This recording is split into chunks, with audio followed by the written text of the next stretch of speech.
Assalamualaikum warahmatullahi wabarakatuh.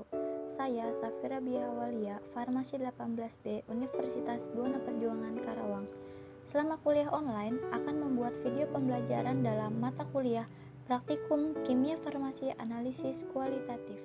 Pembelajaran pada modul 1. Teknik analisis obat secara kualitatif.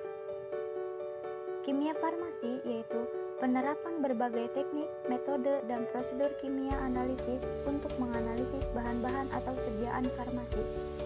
Analisis kualitatif obat yaitu untuk menguji senyawa obat tunggal maupun dalam campuran dengan metode konvensional, di mana proses mengenal sifat fisika kimia bahan obat yang disebut identifikasi atau analisis.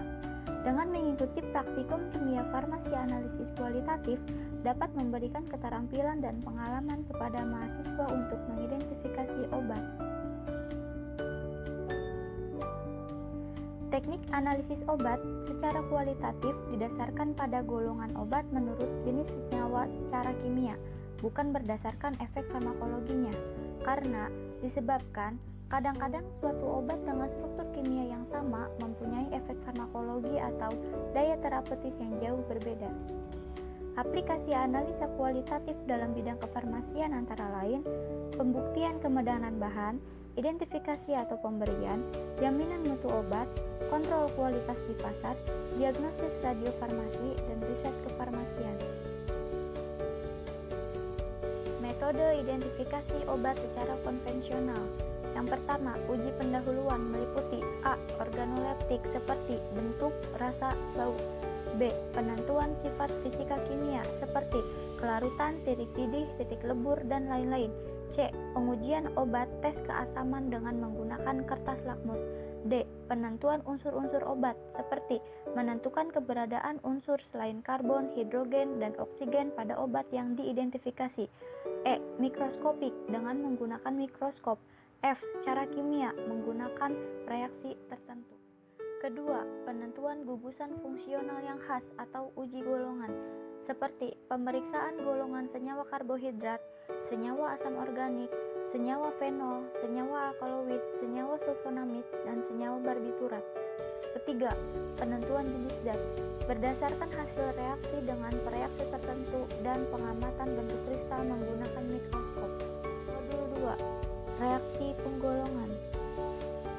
Tujuan reaksi penggolongan adalah untuk memeriksa adanya fungsi serta membedakan golongan dari senyawa yang dianalisa. Gugus fungsional adalah gugus yang terdapat dalam suatu senyawa organik yang berperan pada analisa senyawa tersebut. Macam-macam gugus fungsional: ikatan tak jenuh, gugus alkohol, gugus fenol, gugus karbonil, gugus karboksilat, gugus amin, gugus sulfon dan sulfonat, gugus guanidin. Dari 8 gugus fungsional akan dijelaskan satu persatu mulai dari ikatan tak jenuh. Terdapat reaksi adisi terhadap aquaborm. 0,1 gram sampel padat dimasukkan dalam tabung reaksi, ditambahkan larutan brom 5% dan CaCl3 setetes demi setetes sambil dikocok. Warna brom hilang dan larutan tidak terbentuk HBr. Selanjutnya, reaksi terhadap larutan KMNO4 atau reaksi Bayer. Larutan sampel dimasukkan dalam tabung reaksi, ditambahkan larutan KMNO4 2% setetes demi setetes sambil dikocok. Warna ungu akan hilang. Tambahkan KMNO4 berlebih akan memunculkan warna, yaitu berwarna rosa. Jika ada ikatan tidak jenuh, akan menghasilkan glikol dengan pemanasan yang akan berubah menjadi asam karboksilat. Gugus alkohol. Terdapat reaksi warna azo. Masukkan 2 tetes etanol ke dalam tabung reaksi, tambahkan diazo A dan diazo B, serta 1-2 tetes NaOH2n sampai bereaksi basa. Lalu dikocok, dilakukan pemanasan, maka akan terbentuk warna kuning kemerahan sampai coklat kemerahan. Selanjutnya reaksi esterifikasi atau untuk alkohol monovalen. 3 tetes etanol dimasukkan ke dalam tabung reaksi, tambahkan sedikit kristal asam salisilat dan 1-2 tetes H2SO4 pekat. Tutup mulut tabung dengan kapas basah, panaskan selama 5 menit, Angkat dan encerkan dengan 1 mili air, maka akan tercium bau ester alias wangi. Beberapa ester dengan bau spesifik. Metanol dengan asam salisilat menjadi metil salisilat dengan bau ganda pura.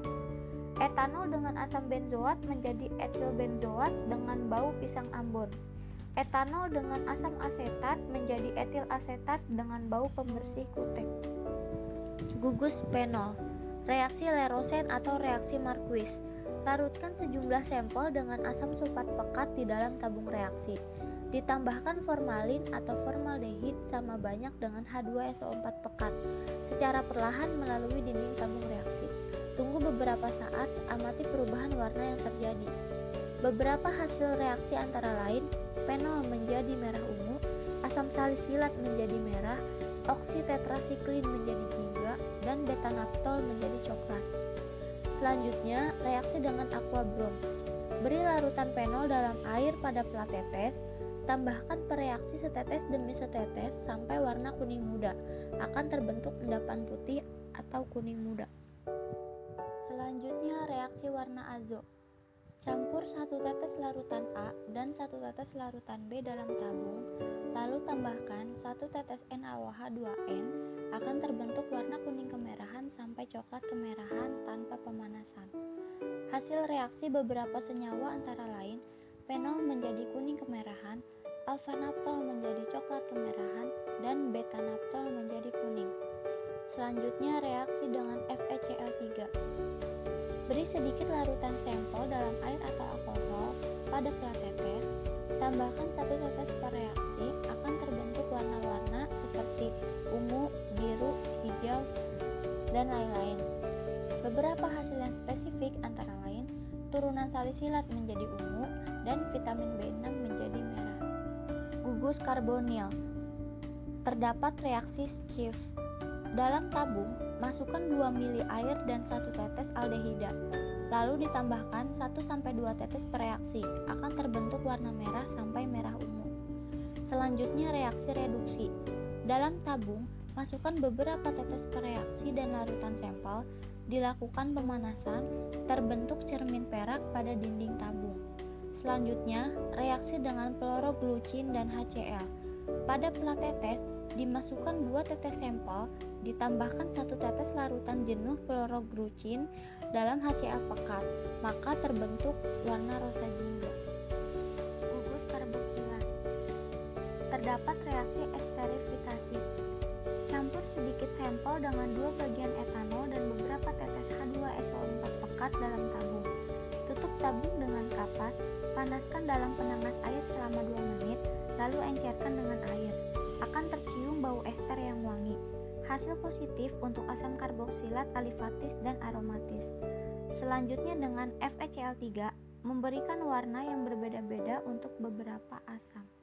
Gugus amin. Terdapat reaksi dengan PDAB-HCl. 2 tetes sampel dimasukkan dalam plat tetes, lalu ditambahkan 1 tetes per reaksi, akan terbentuk warna atau endapan kuning pada amin alifatis dan warna kuning jingga pada amin aromatis. Selanjutnya, reaksi dengan batang korek api. Batang korek api mengandung lignin yang sudah dibasahi dengan HCl encer. Dicelupkan ke dalam larutan amin, maka batang korek api akan berwarna jingga.